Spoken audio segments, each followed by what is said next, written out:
What is your full name and nickname, if any? My name is Paul the Gypsy Miller. I'm from New Brunswick, New Jersey. What motivates you in the gym and in your fights? What motivates all of us?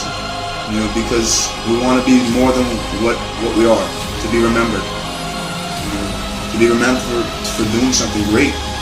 Fighting turned my life around. I could have went down a very bad path had I not found fighting.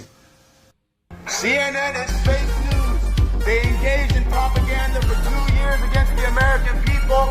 They need to be shut down. This place is a joke, and I'm here to tell you that you owe the American people an apology. I'm sorry, officer. I will leave. I will leave right now. I will leave right now, officer. There's no problem. I don't want any trouble. I just had to say that on behalf of 63 million Americans. Thank you. Thank you, officer. CNN is fake news. You guys spread propaganda for 2 years against the president.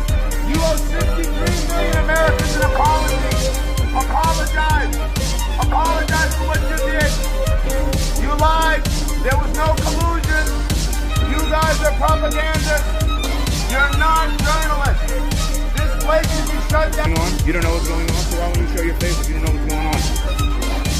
You don't know what's going on? What about all the women that have been trafficked through here? What about all the women? What about Epstein Island? I'm just asking you a question. Harassing me.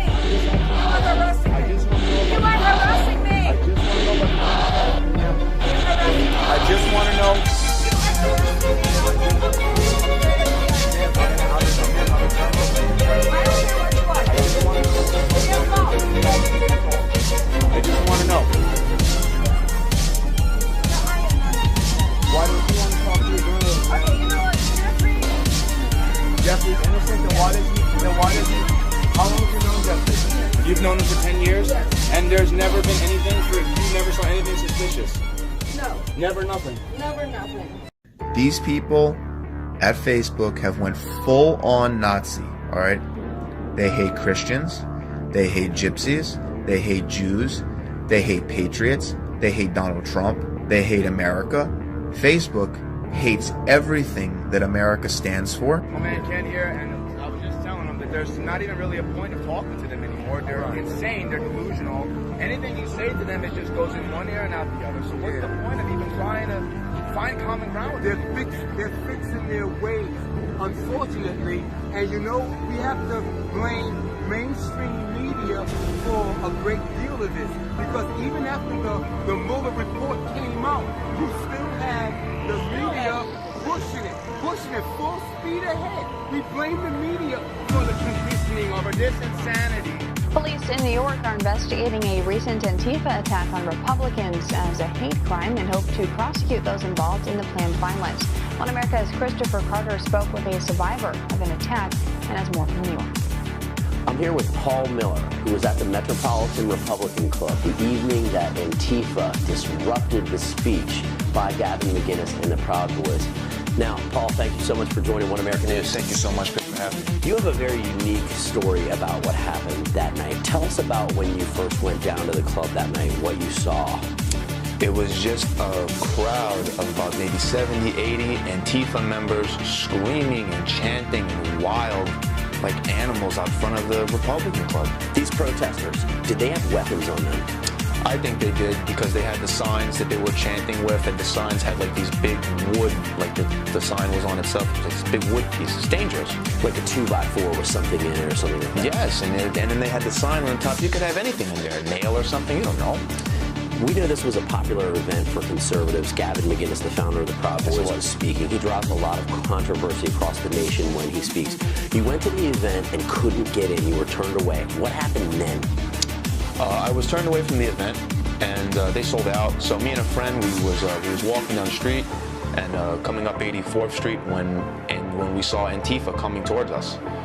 And as they were coming towards us, I knew they were after us. I handed my phone to my friend. I told her to run. She said, "What about you?" I said, "Don't worry about me, you run." And she took off running down the street. 5 of them started to engage us. They tried to grab her, grabbed him, pulled him back into the fight. I'm fighting with them. As I was fighting with them, I dropped my bag, and 5 more of them came. These are in black masks, in black clothes. They look so scary, dangerous. Now, just so our viewers know, Paul, you have a background in self-defense, correct? Yes, I do. I studied and trained Muay Thai for 8 years. That's the only reason that I look like this, and I'm not all in a hospital someplace. So tell me about what happened when you were in this fight then. Who came to your assistance? Who helped you? As I ran away from them because there was too many, these two men who are heroes, Gavin and Jake, they literally, when other people would have walked away in the streets of New York, these two men sat there and helped me fight these guys. Gavin took one, Jake took one, and I took one. It was unbelievable. Something out of a movie. And then the police came and arrested them, correct? Yes. Thank God that the friend that I helped get away, she ran and got the cops, and the NYPD, God bless them, came in guns blazing, tackled them all to the ground. Then they got up.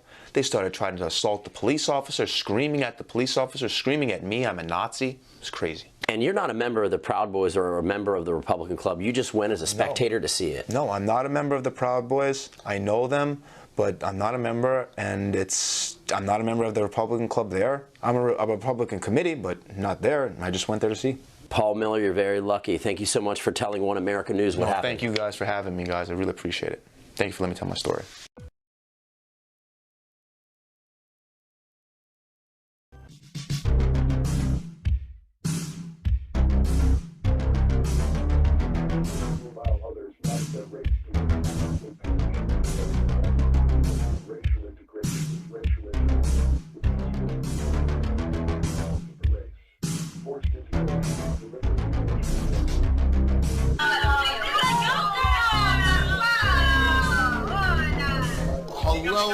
Hello, ladies and gentlemen. Oh my God, what the fuck is that thing? What is that thing? No, you. No. You. What do you think of this? Tell me what you think. Thank you. Could you get this part too? Make sure. My name is Paul Miller. People know me as GypsyCrusader.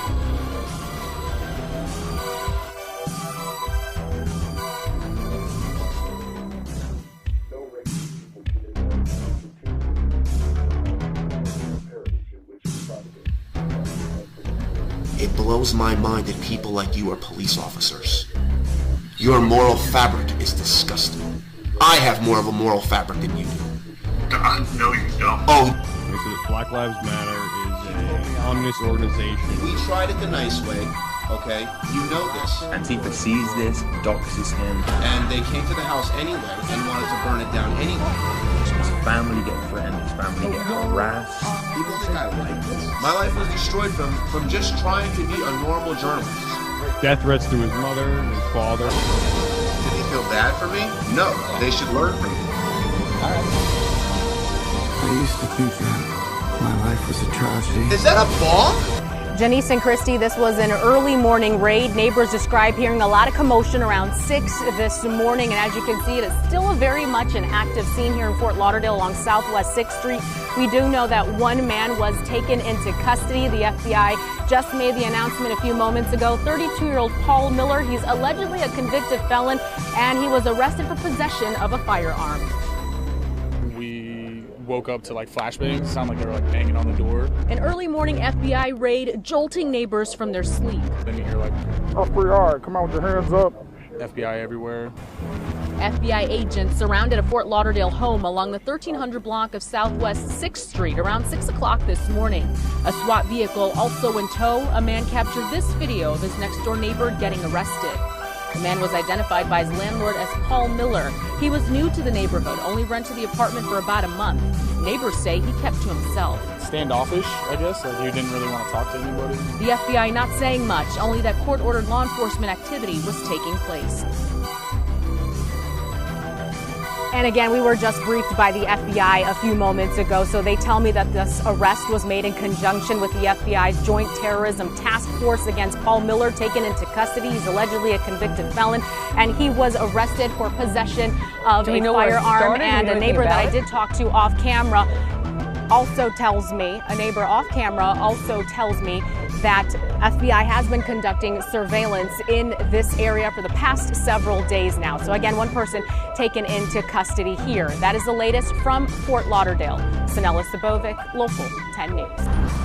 32-year-old Paul Miller leaves the Broward County Jail Wednesday morning bound for federal court, where a judge ordered he be held without bond, saying there are too many red flags and he considers him a danger to the community. Paul Miller is an extremist, and we considered him dangerous because of what he was doing online and offline. And so we felt that it was important to notify law enforcement of our concerns. Miller's defense attorney tried to argue his online behavior is a show meant for entertainment. But the judge denied his request for bond, and Miller will remain behind bars for now.